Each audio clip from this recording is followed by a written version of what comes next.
The Gift of the Magi. $1.87.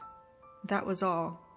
She had put it aside, 1 cent and then another, in her careful buying of meat and other food. Della counted it 3 times. $1.87, and the next day would be Christmas. There was nothing to do but fall on the bed and cry, so Della did it. While the lady of the home is slowly growing quieter, we can look at the home. Furnished rooms at a cost of $8 a week. There is little more to say about it. In the hall below was a letter box too small to hold a letter. There was an electric bell, but it could not make a sound. Also there was a name beside the door. Mr. James Dillingham Young.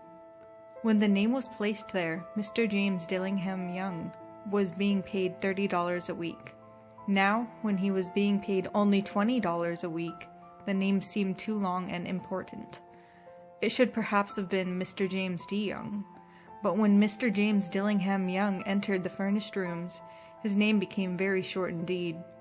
Mrs. James Dillingham Young put her arms warmly about him and called him Jim. You have already met her. She is Della. Della finished her crying and cleaned the marks of it from her face. She stood by the window and looked out with no interest. Tomorrow would be Christmas Day, and she had only $1.87 with which to buy Jim a gift. She had put aside as much as she could for months, with this result. $20 a week is not much. Everything had cost more than she had expected. It always happened like that. Only $1.87 to buy a gift for Jim. Her Jim. She had had many happy hours planning something nice for him. Something nearly good enough. Something almost worth the honor of belonging to Jim. There was a looking glass between the windows of the room. Perhaps you have seen the kind of looking glass that is placed in $8 furnished rooms. It was very narrow. A person could see only a little of himself at a time. However, if he was very thin and moved very quickly, he might be able to get a good view of himself. Della, being quite thin, had mastered this art. Suddenly she turned from the window and stood before the glass. Her eyes were shining brightly, but her face had lost its color. Quickly she pulled down her hair and let it fall to its complete length. The James Dillingham Youngs were very proud of 2 things which they owned. One thing was Jim's gold watch. It had once belonged to his father, and long ago it had belonged to his father's father. The other thing was Della's hair. If a queen had lived in the rooms near theirs, Della would have washed and dried her hair where the queen could see it. Della knew her hair was more beautiful than any queen's jewels and gifts. If a king had lived in the same house with all his riches, Jim would have looked at his watch every time they met. Jim knew that no king had anything so valuable. So now Della's beautiful hair fell about her, shining like a falling stream of brown water. It reached below her knee. It almost made itself into a dress for her. And then she put it up on her head again, nervously and quickly. Once she stopped for a moment and stood still, while a tear or 2 ran down her face. She put on her old brown coat. She put on her old brown hat. With the bright light still in her eyes, she moved quickly out the door and down to the street. Where she stopped, the sign said, Mrs. Sofroni, hair articles of all kinds. Up to the 2nd floor Della ran and stopped to get her breath. Mrs. Sofroni, large, too white, cold-eyed, looked at her. Will you buy my hair? Asked Della. I buy hair, said Mrs. Sofroni. Take your hat off and let me look at it. Down fell the brown waterfall. $20, said Mrs. Sofroni, lifting the hair to feel its weight. Give it to me quick, said Della. Oh, and the next 2 hours seemed to fly. She was going from one shop to another to find a gift for Jim. She found it at last. It surely had been made for Jim and no one else. There was no other like it in any of the shops, and she had looked in every shop in the city. It was a gold watch chain, very simply made. Its value was in its rich and pure material. Because it was so plain and simple, you knew that it was very valuable. All good things are like this. It was good enough for the watch. As soon as she saw it, she knew that Jim must have it. It was like him. Quietness and value. Jim and the chain both had quietness and value. She paid $21 for it, and she hurried home with the chain and 87 cents. With that chain on his watch, Jim could look at his watch and learn the time anywhere he might be. Though the watch was so fine, it had never had a fine chain. He sometimes took it out and looked at it only when no one could see him do it. When Della arrived home, her mind quieted a little. She began to think more reasonably. She started to try to cover the sad marks of what she had done. Love and large-hearted giving, when added together, can leave deep marks.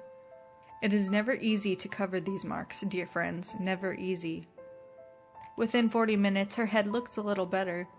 With her short hair, she looked wonderfully like a schoolboy. She stood at the looking glass for a long time. "If Jim doesn't kill me," she said to herself, "before he looks at me a second time, he'll say I look like a girl who sings and dances for money." But what could I do? Oh, what could I do with $1.87? At 7, Jim's dinner was ready for him. Jim was never late. Della had the watch chain in her hand and sat near the door where he always entered. Then she heard his step in the hall, and her face lost color for a moment. She often said little prayers quietly about simple everyday things. And now she said, "Please God, make him think I'm so pretty." The door opened, and Jim stepped in. He looked very thin, and he was not smiling. Poor fellow, he was only 22, and with a family to take care of. He needed a new coat, and he had nothing to cover his cold hands. Jim stopped inside the door. He was as quiet as a hunting dog when it is near a bird. His eyes looked strangely at Della, and there was an expression in them that she could not understand. It filled her with fear. It was not anger, nor surprise, nor anything she had been ready for. He simply looked at her with that strange expression on his face. Della went to him. "Jim, dear," she cried, "don't look at me like that. I had my hair cut off and sold it. I couldn't live through Christmas without giving you a gift. My hair will grow again. You won't care, will you? My hair grows very fast. It's Christmas, Jim. Let's be happy. You don't know what a beautiful, nice gift I got for you."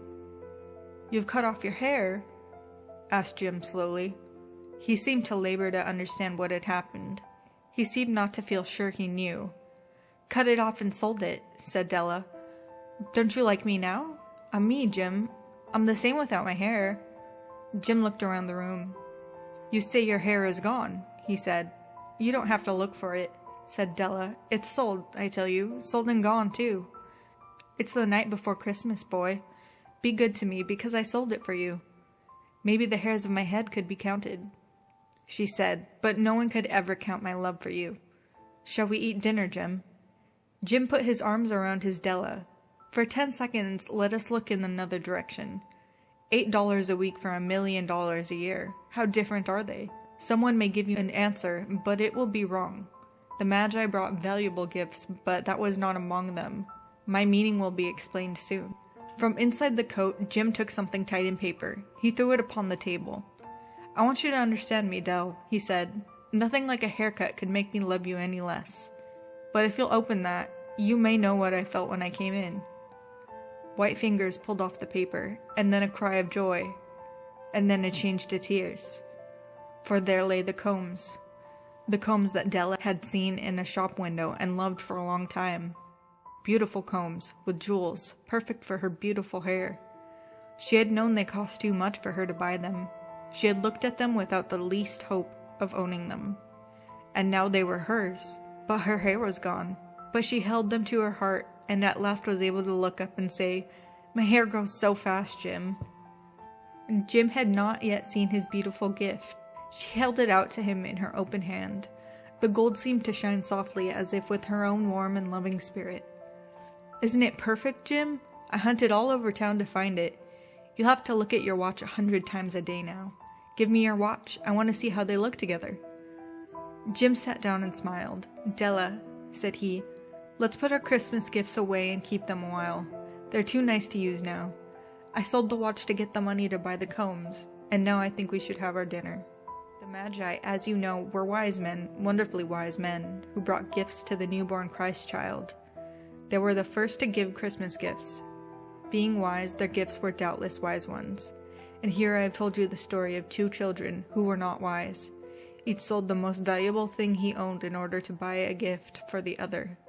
But let me speak a last word to the wise of these days. Of all who give gifts, these 2 were the most wise. Of all who give and receive gifts, everywhere they are the wise ones. They are the Magi.